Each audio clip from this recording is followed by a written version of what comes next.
While many in the West believed economic liberalization would walk hand in hand with political reform, the opposite has held true. Under leaders like Xi Jinping, China has doubled down on state control, authoritarian capitalism, if you will. It's a model where the economy thrives, but dissent is systematically squashed.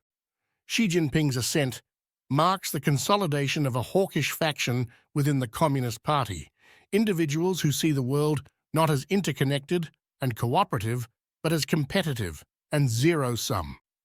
Their vision rejects the Western-led world order outright, calling instead for a rebalanced system where China takes its place as the center of power.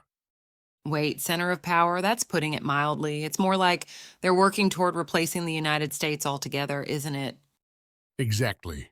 The ultimate goal goes beyond coexistence and into supremacy.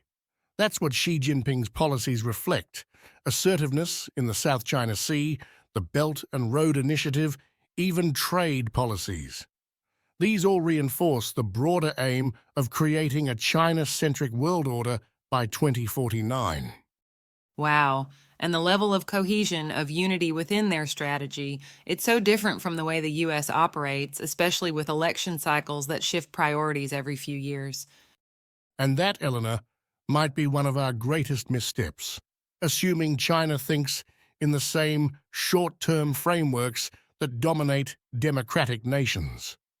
Their hawkish leaders take the long view, and they've harnessed a strategy that's built for the marathon, not the sprint. It's all so tied together: the strongman leadership, the hawkish mindset, the rejection of democracy. And yet we've contributed to their rise. It's like we handed them the tools, thinking we were building something else entirely.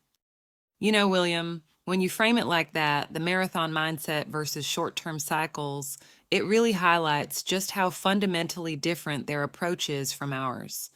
It's unnerving to think how often we've ceded ground without even realizing it. I agree, Eleanor.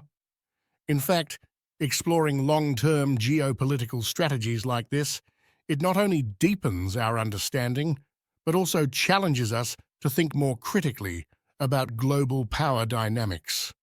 And frankly, that's what we all need to do in times like these. Exactly. And